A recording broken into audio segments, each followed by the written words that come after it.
Bible study on the Passion according to the Gospel of Matthew.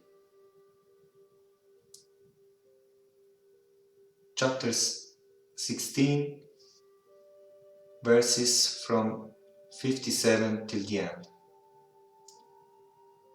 Those who had arrested Jesus took him to Caiaphas, the high priest, in whose house the scribes and the elders had gathered. But Peter was following him at a distance, as far as the courtyard of the high priest, and going inside, he sat with the guards in order to see how this would end. Now the chief priest and the whole council were looking for false testimony against Jesus, so that they might put him to death. But they found none. Thus many false witnesses came forward. At last two came forward and said, "This fellow said, I'm able to destroy the temple of God and to build it in 3 days." The high priest stood up and said, "Have you no answer? What is that they testify against you?" But Jesus was silent. Then the high priest said to him, "I put you under oath before the living God. Tell us, if you are the Messiah, the Son of God." Jesus said to him, "You have said so.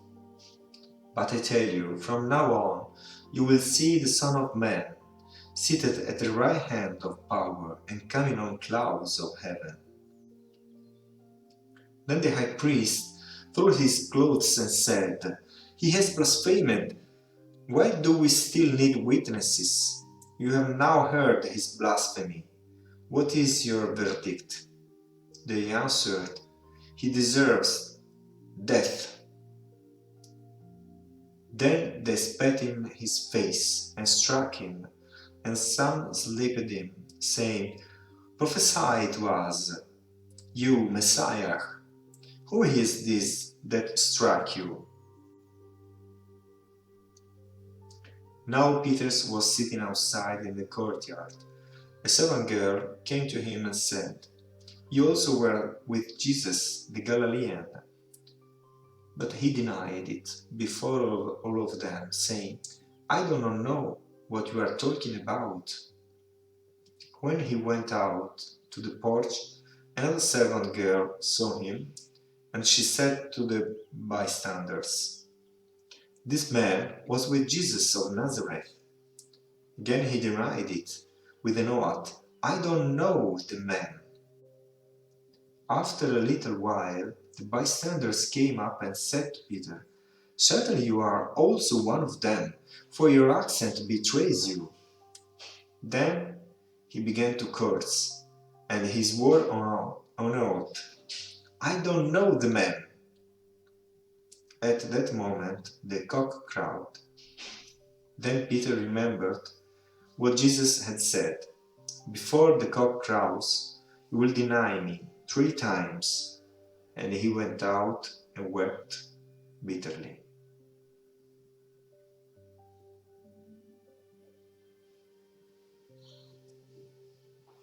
Welcome to this Bible study. This is the third video on the Passion, according to the Gospel of Matthew. We are analyzing the chapters 26 and 27. This is Gian Paolo, and I'm Anglican deacon in the Old Catholic tradition, and welcome to this video. So, everything, as you have seen, precipitates. Why? Why now? And the Easter feast was near, and Jesus was there with many disciples. Jesus could have carried out a revolutionary and prophetic act in the temple. That is at the end what happened in real. But this could be interpreted by the many rioters present on that important occasion in Jerusalem as an occasion to rebel to Rome, against Rome.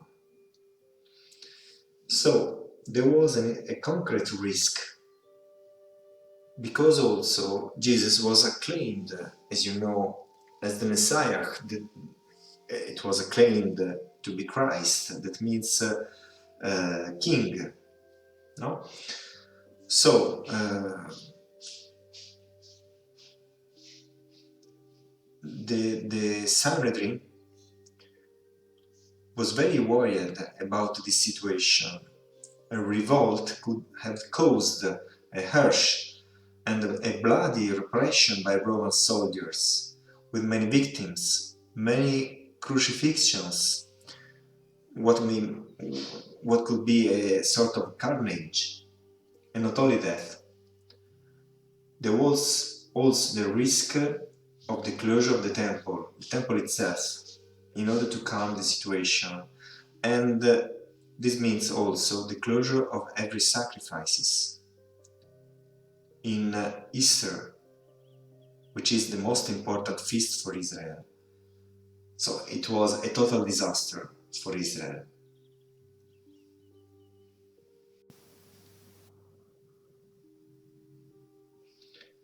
So everything was in danger of falling, and that's why Hannah, together with Caiaphas, decided to intervene very quickly. And they have a sort of a pre-trial, because as you can see, the meeting is not at the Sanhedrin. This was not possible according to Jewish laws to carry out a real trial at that moment in the night. So, but at the same time, they needed a sort of meeting in order to prepare, to be able to guide or to pilot the formal assembly of the Sanhedrin that would take place in the morning. Why? Because Hannah and Caiaphas were to condemn Jesus at all costs. And as you have seen in the Gospel, they were just looking for some sort of pretext. But we ask, we wonder, was the sentence of Jesus just an accident on the way? Why so much fury against Jesus? Why was Jesus condemned? And by whom or by what? So, in order to understand this, we have to better understand the Jesus idea of religiosity. And there were three major points in Jesus' proclamation that were, we may think, they were thought, they were interpreted by the Sanhedrin as disruptive, not only by the Sanhedrin but also by other religious groups. For example, the other religious groups that were present in Israel at the time.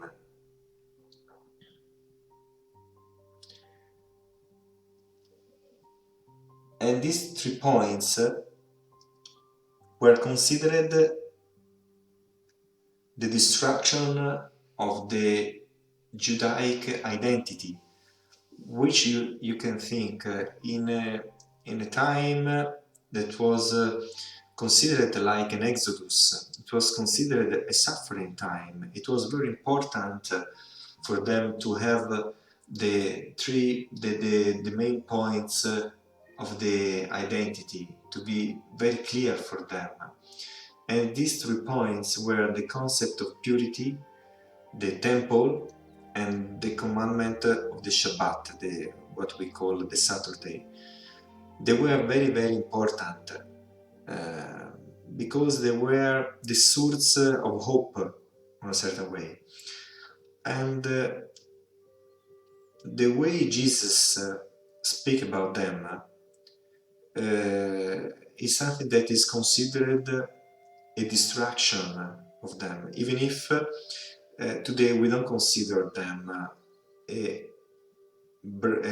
something that breaks with Judaism, but it is a sort of reinterpretation which is nested in any case in what we may call a prophetic line.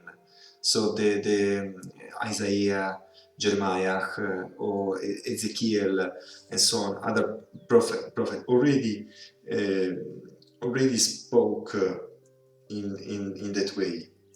So the teaching of Jesus is not something outside the Judaic view, but it was in that moment maybe something that was considered minority, not in the majority. Let's start from the first point, the concept of purity.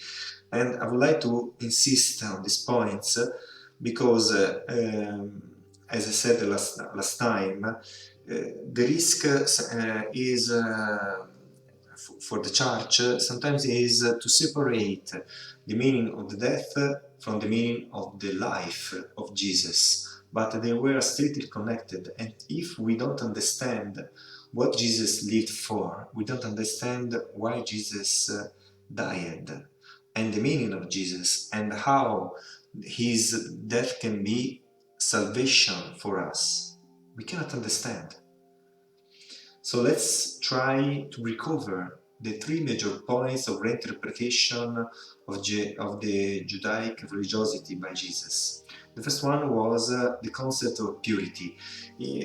Jesus, on the contrary to what we usually think, never cancelled this concept, but reinterpreted, not as an external behavior, but as an inner behavior.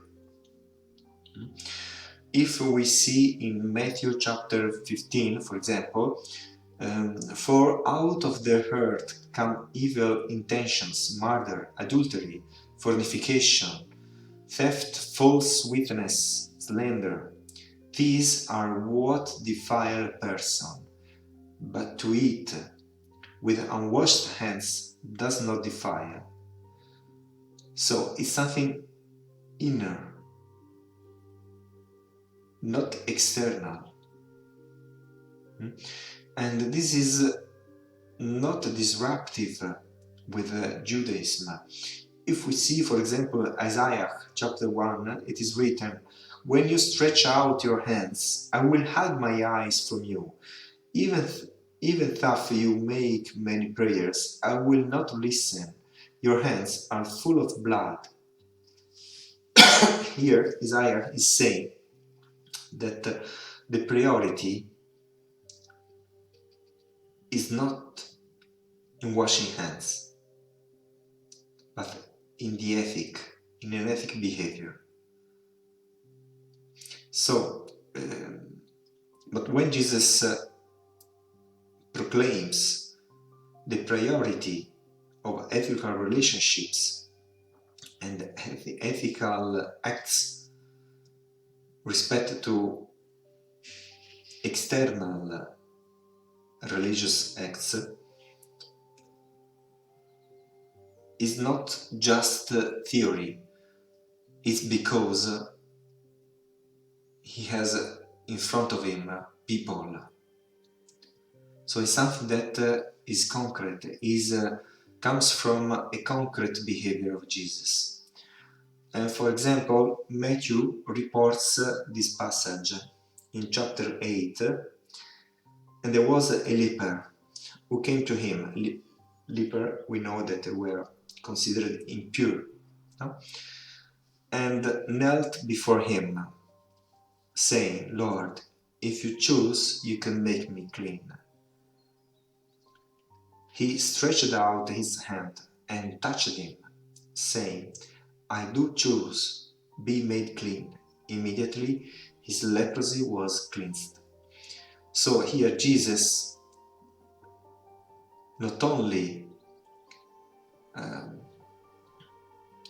heals this leper, but also touched him,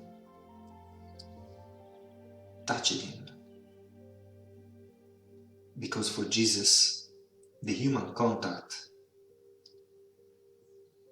was a priority, no theory, in concrete.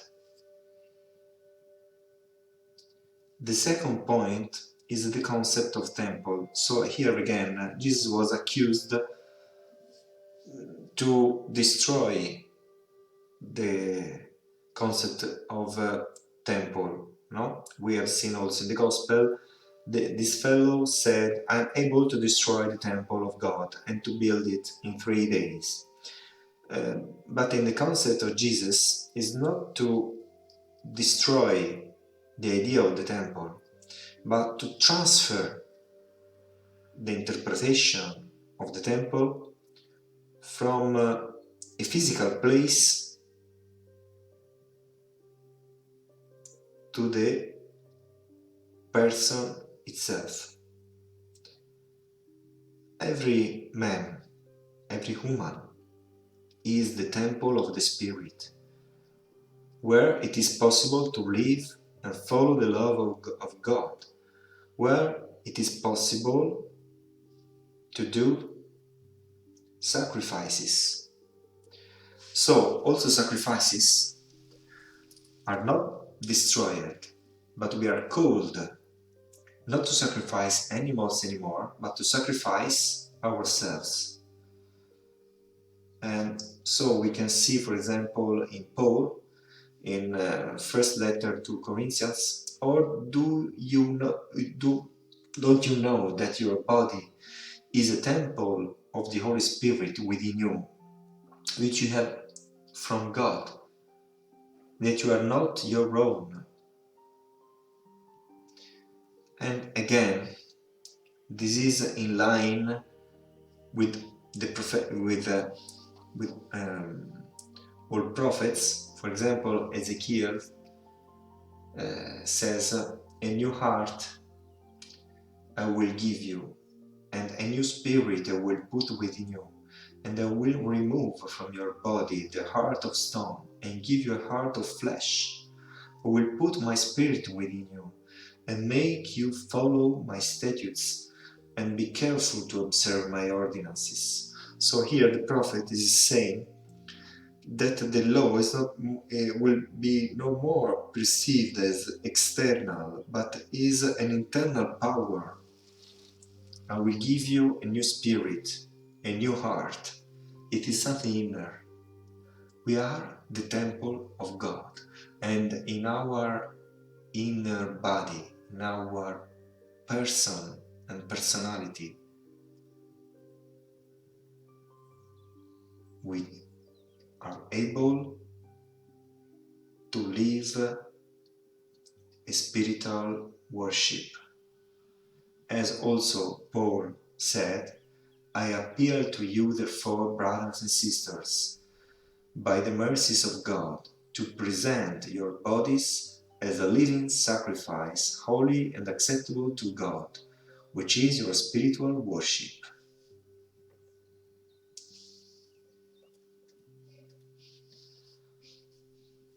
And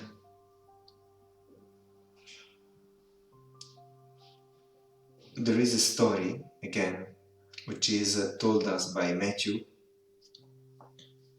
and again, it is a story of relationship. And Jesus has sat at dinner in the house. Many tax collectors and sinners came and were sitting with him and his disciples.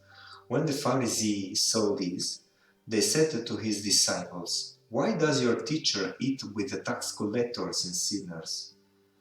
But when he heard this, he said, those who are well have no need of a physician, but those who are sick. Go and learn what this means. I desire mercy, not sacrifice, for I have come to call not the righteous, but sinners. So Jesus remarked this point. I desire mercy, not sacrifice, because in mercy we have the sacrifice no more about animals, but about ourselves. That means to reduce our egoic behavior, our egoic part of life, and allow the Holy Spirit to live, to be on the throne of our life, and so becoming the temple of the Holy Spirit. And the third point is the Sabbath. We may say this, the commandment related to the Saturday. And again, Jesus never cancelled this commandment, but there is a sort of reinterpretation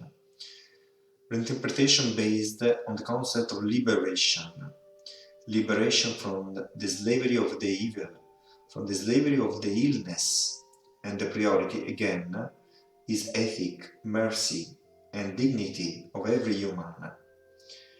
If you remember, in Deuteronomy chapter 5, the commandment related to the Sabbath is linked with the remembrance of the slavery. It is said, remember that you were a slave in the land of Egypt, and the Lord your God brought you out from there with a mighty hand and an outstretched arm. Therefore the Lord your God commanded you to keep the Sabbath day. So here it is reinforced that the commandment of Sabbath is linked with the concept of liberation, of freedom, because sometimes people have to remind that they are freedom people, that they are free. We are not slaves of our work, of our job. We have to remind that not all of they are equal. And this is important for each one of us. So, again, here we have a story of Jesus related to the Sabbath. A man was there with a withered hand, and they asked him, is it lawful to cure on the Sabbath? So that they might accuse him. It was a sort of trial for Jesus to see if he was in line or against the law. And Jesus said to them, suppose one of you has only one sheep, and it falls into a pit on the Sabbath. Will you not lay hold of it and lift it out?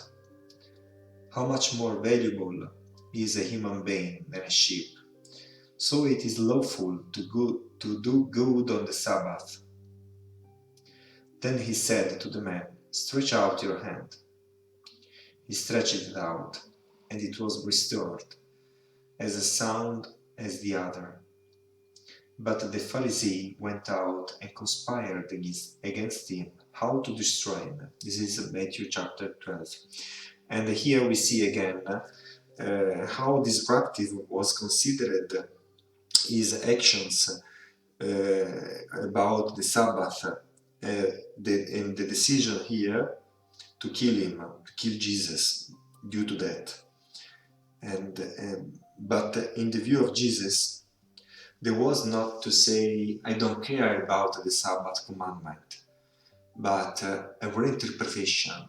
The Sabbath of commandment is liberation, is freedom for everybody.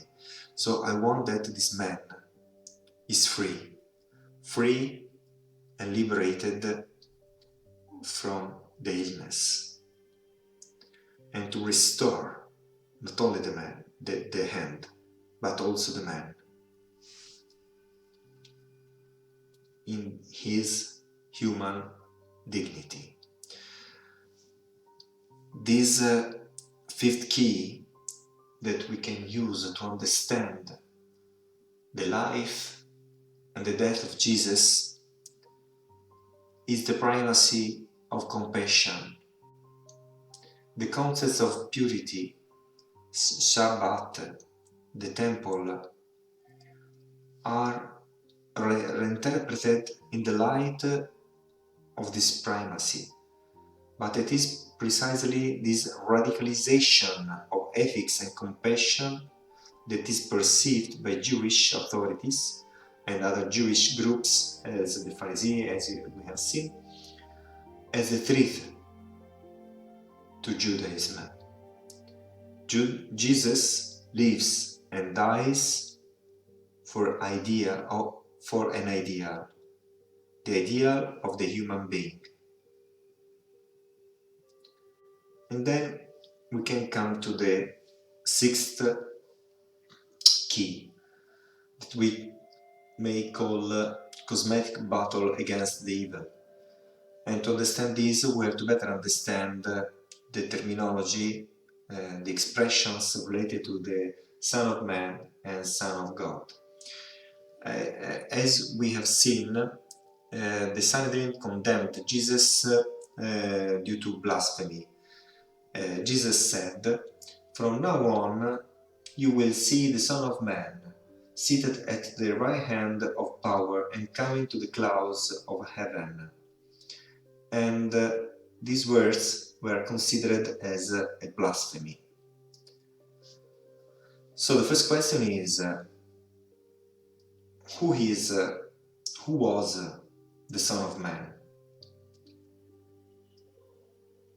And we usually put in contrast this expression, Son of Man, with the other one, which is Son of God. But this is wrong.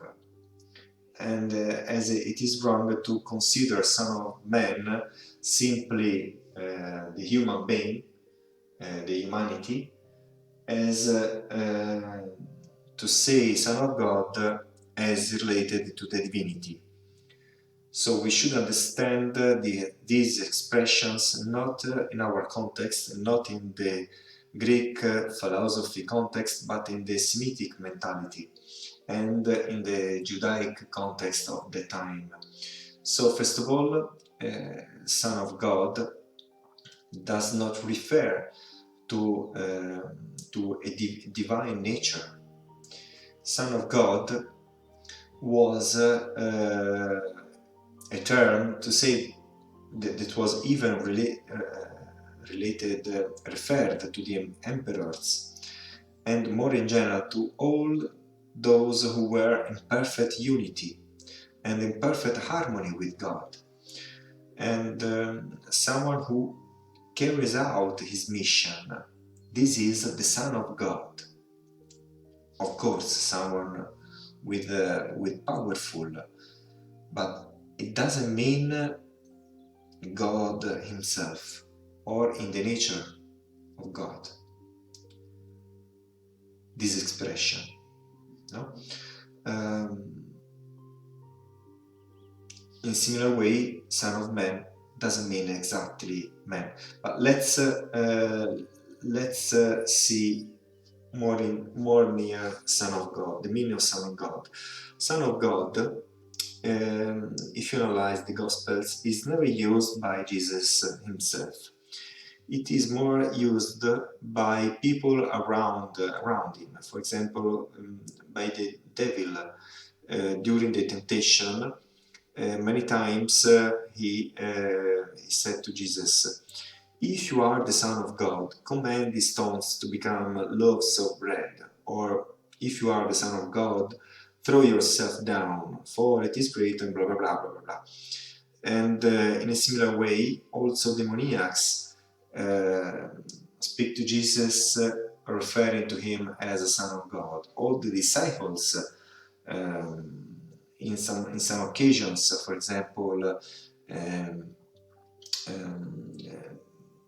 it's written, and those in the boat worshipped him, saying, "Truly you are the Son of God." And we have seen what the high priest said, and we will see also the passerby people in front of the cross, and also they say, "If you are the Son of God, come down from the cross," and so on. But this expression is never used by Jesus himself. On the contrary, the expression Son of Man is much more frequent in the Gospels and directly used to refer to himself. And here we may see three different groups of logia, that means teachings or expressions, specific expressions in the Gospel. The first group of logia is related to the historical ministry of Jesus, for example, referring to himself.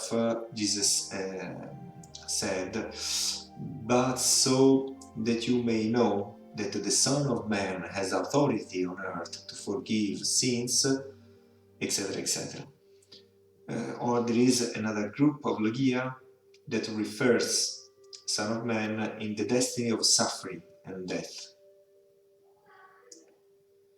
For example, in Matthew chapter 17, Jesus said, "But I tell you that Elijah has already come, and they did not recognize him, but they did to him whatever they pleased. So also the Son of Man is about to suffer at their hands."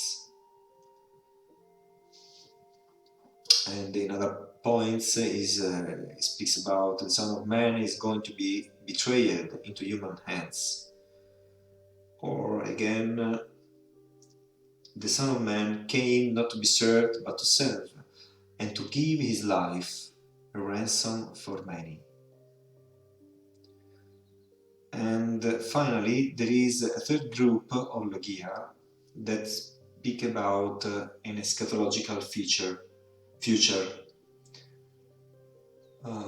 For example, in Matthew 12, "For just as Jonah was for 3 days and 3 nights in the belly of the sea monster, so for 3 days and 3 nights the Son of Man will be in the heart of the earth." And this was referred to his death and resurrection. And in other points, it is related to the final judgment. "For the Son of Man is to come with his angels in the glory of his Father, and then he will repay everyone for what has been done." And we have seen also the reference, Son of Man is seated on the throne to his glory, and the Son of Man is coming at an unexpected hour, and so on. So the Son of Man, as we have seen, cannot be simplified by simply thinking to a man. It is a more transcendental figure with the Son of Man will have an eschatological judge role. It is a bearer of justice and at the same time a bearer of salvation. A task that will have to pass through suffering and death. So,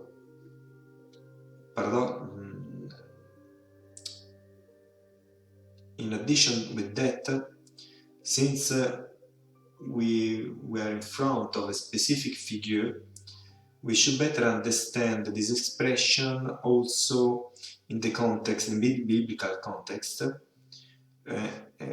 That was the biblical at the time, the Old Testament, and also extra-biblical context.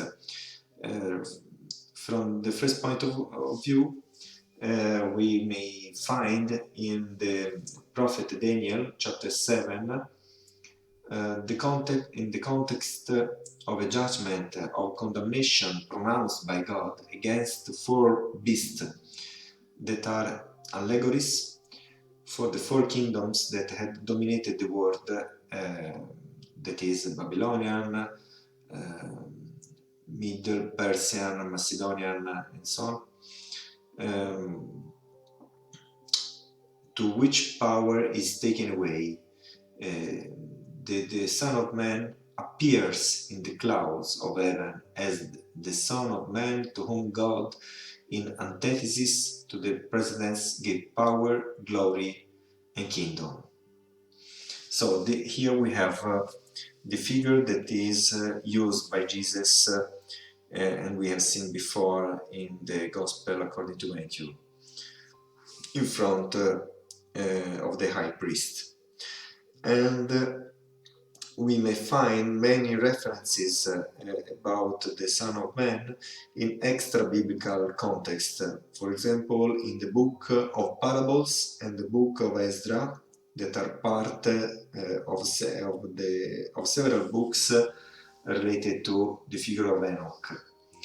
And we have these two specific books. One is in the 3rd century before Christ, and we have also the 4th book of Ezra, which is an apocalyptic text in the 1st century Anno Domini, and here in both of them the Son of Man is identified with the chosen, with the just, and with the Messiah. And it is said of him that he was chosen and hidden before God from before the world was created. And also I will sit on the throne of my glory and judge Azazel and all his company. It is said by the Son of Man. The Son of Man will judge the actions of the saints from the heavens and weight their reactions with scales. And also in the 4th book of Ezra, the Son of Man is also called a servant of God. Here too he is a pre-existing figure and has an active role in the eschatological destruction of evil and the triumph of good. So, from the quotations above, it is easy to verify that the interpretation of the Synoptic Gospel is very aligned with the Enoch text. The Son of Man is the figure of the Messiah, of the Judge with the capital J, who will bring justice and salvation, who will definitively defeat evil. The Son of Man is pre-existing in the world and will sit at the right hand of God, and therefore this figure is in the border between the heaven and earth. So paradoxically we can see that the expression Son of Man is more transcendental than the expression Son of God, at least in the biblical and Semitic context. Now, in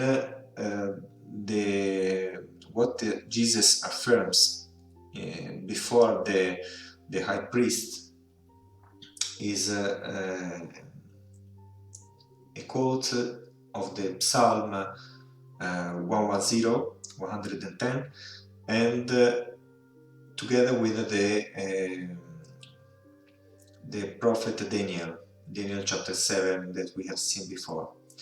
And according to this testimony, Jesus declares to be on the same level of God, because we have seen on one side the reference to the Messiah as a descendant of David, as a man, even if a great man, the descendant of David, but at the same time, the Messiah is also the Son of Man. The two figures are linked and identified, one with the other ones, by Jesus. So it means that the Daniel's interpretation is not cannot be done in a way purely allegorical, but really historical. The Messiah is not only a man, but he is a transcendental man, someone who is in the sphere, also in the sphere of God. And this was considered a blasphemy, and for this reason Jesus must die. So in the self-interpretation of Jesus about his actions, about his destiny, we may see that Jesus pursues a struggle. We could say a cosmic struggle against evil. It is the battle between death and evil on one side, and life and love on the other side. The new spiritual reality of the kingdom of God is precisely the kingdom of life, the kingdom of love. This is, in my view, the sixth key to understand the life, the death, and the resurrection of Jesus, the Son of Man. Amen.